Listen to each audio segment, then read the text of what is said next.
तीन मकाम है। बताओ, मंच, माला, माइक, ये मकाम तीन तैयार हो गए हैं। इसकी जद्दोजहद में समाज भी बट जाता है, बटने की प्लानिंग करते रहते हैं। तो मैं ये कह रही हूँ, जैसे जैन कुल में पैदा होने के बाद आपने मधु मांस मद्य का त्याग कर दिया, ऐसे ही मंच, माला, माई, महिलाएं नाराज ना हो।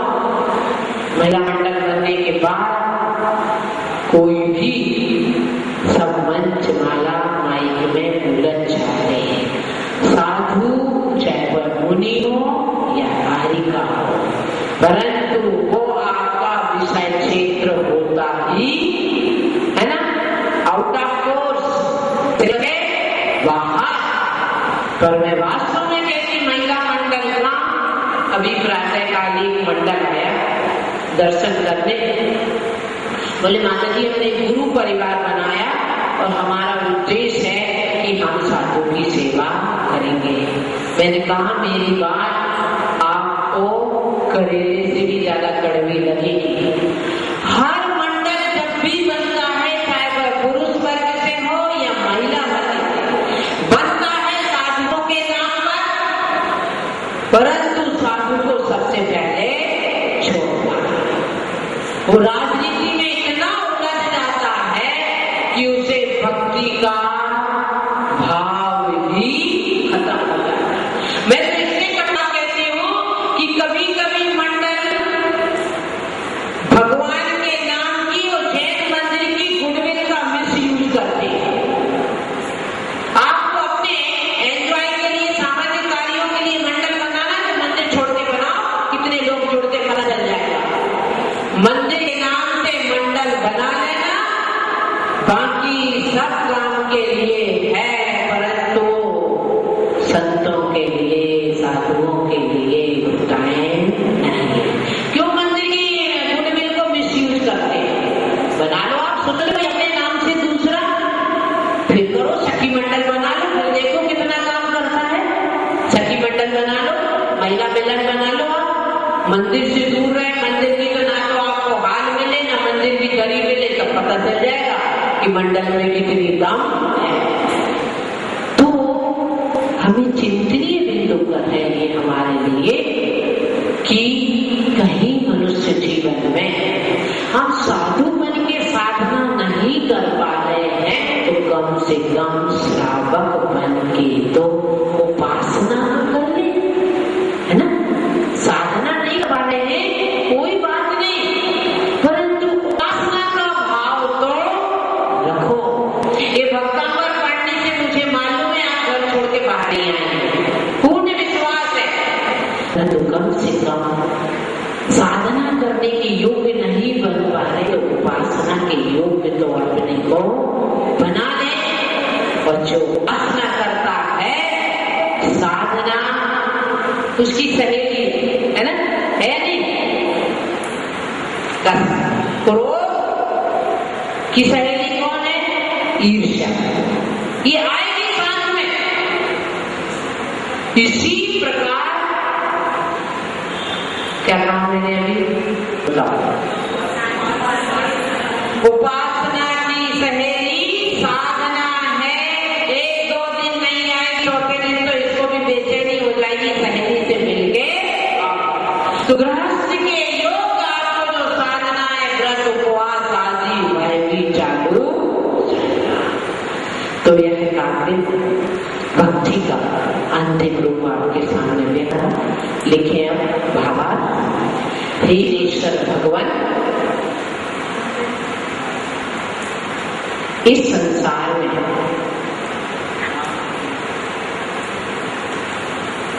जो भी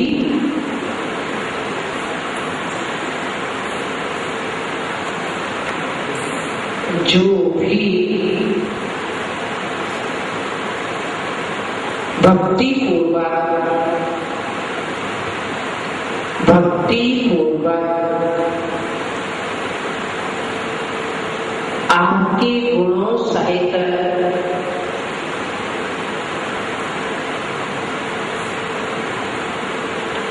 आपके गुणों सहित अलंकारों से युक्त, विविध अलंकारों से युक्त इस स्तोत्र की माला, इस स्तोत्र की माला हमेशा के लिए अपने कंठ में धारण करता है, धारण करता है, ब्रैकेट में पाठ करता है। वह प्रतिष्ठा को प्राप्त होकर, वह प्रतिष्ठा को प्राप्त होकर समीर समीर इहलौकिक पारलौकिक संपदा को प्राप्त होता है।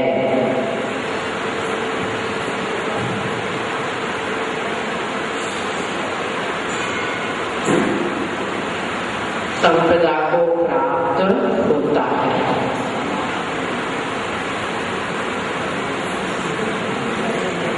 देखिए रुद्री, ओम ह्रीं अर्हं नमो सौवसाहुणम्।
चलिए अर्थ लिखे।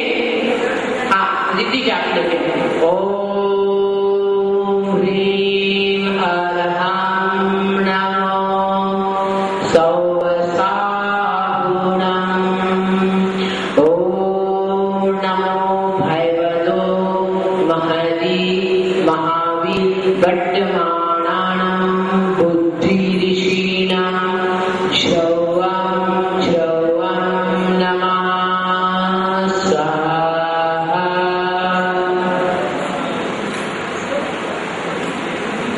लिखे अर्थ।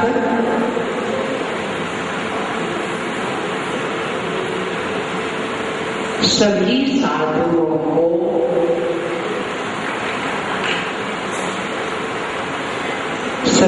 साधुओं को मेरा नमन हो।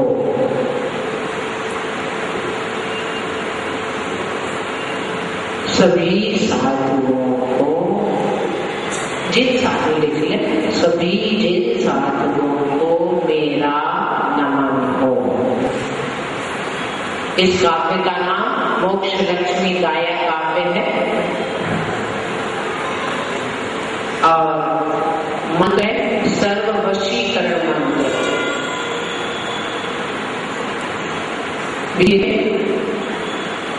वही यंत्र जी, उत्तर दिशा में यंत्र जी विराजमान, अभिषेक पूजन आरती मंगल कलश स्थापना।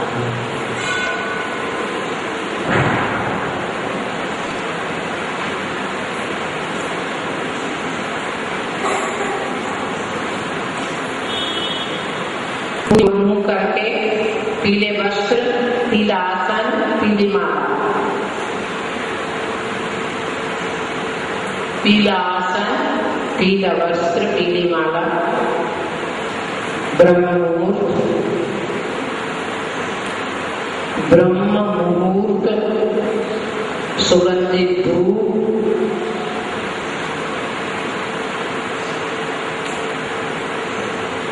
जाप्य संख्या 1,00,000,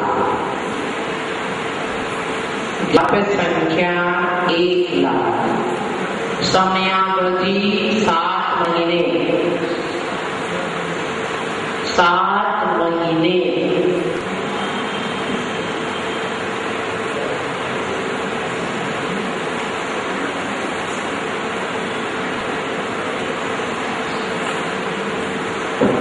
कहानी लिखे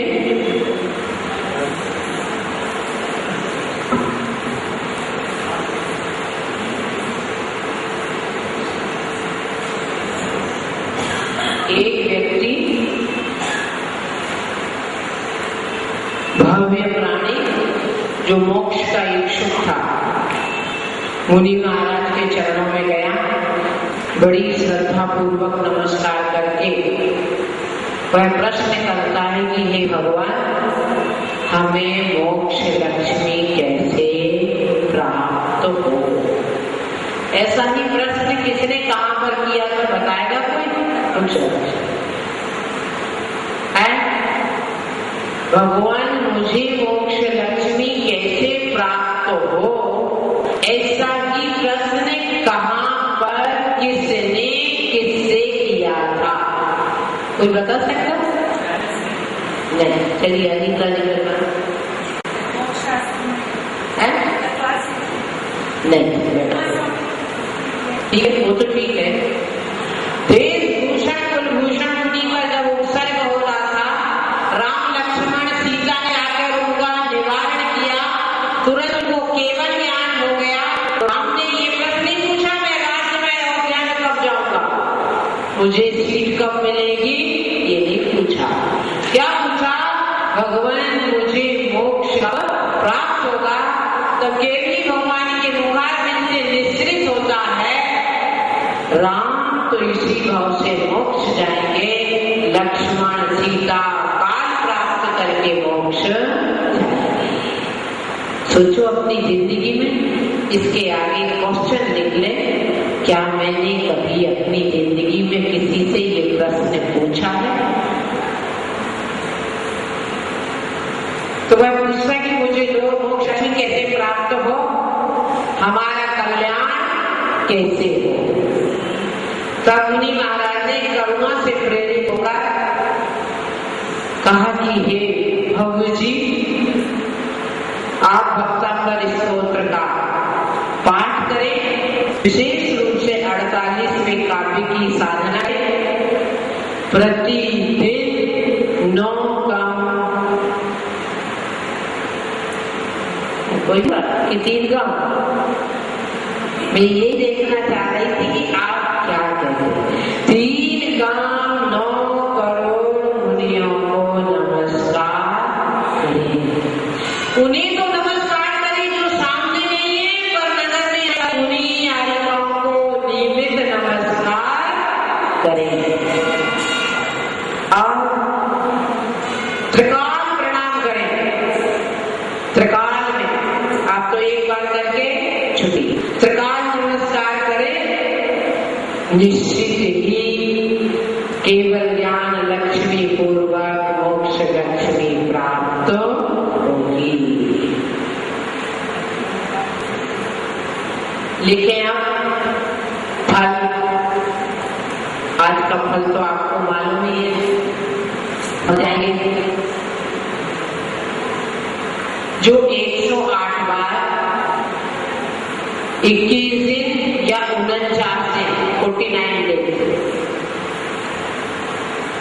इस काव्य को, रिद्धि मंत्र को स्मरण करता है, यंत्र पास में रखते हैं, मनोवांछित कार्य की पूर्ति होती है। मनोवांछित कार्य की सिद्धि होती है, व्यक्ति वश में होता है, लक्ष्मी प्राप्त होती है।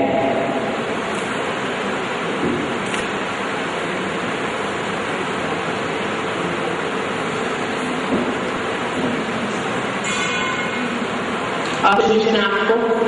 चलिए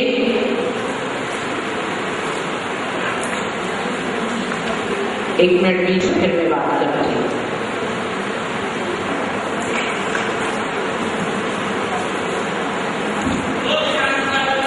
भक्ति योग होता है वह मन की पवित्रता, भक्ति की अनुभूति का रस।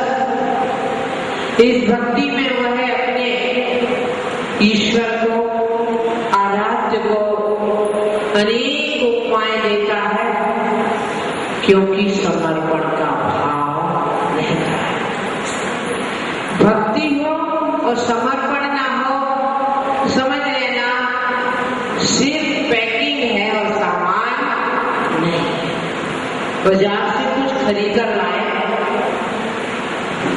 किसी ने आपको किसी फंक्शन पर गिफ्ट दिया, पैकिंग बड़ी सुंदर थी, ऐसा हुआ घर जाके इसे कब खोले, पर जब खोल के देखा तो अंदर क्या निकला, खाली। इसी प्रकार यदि भक्ति भाव है और समर्पण नहीं है तो समझ लेना सिर्फ सुंदर सी पैकिंग तो है, परंतु वहां नहीं है। क्यों कि जब आदमी स्वादिष्ट भोजन करता है तो भोजन करते करते चेहरे पे भाव आ जाते हैं कि भोजन स्वादिष्ट। कहना नहीं पड़ता, आपका चेहरा बता देता है भोजन मन पसंद है। ये आपका मन नहीं कहता है, चेहरा कहता है। ठीक इसी प्रकार यदि भक्ति है और समर्पण है तो कहने की जरूरत नहीं पड़ती है। आप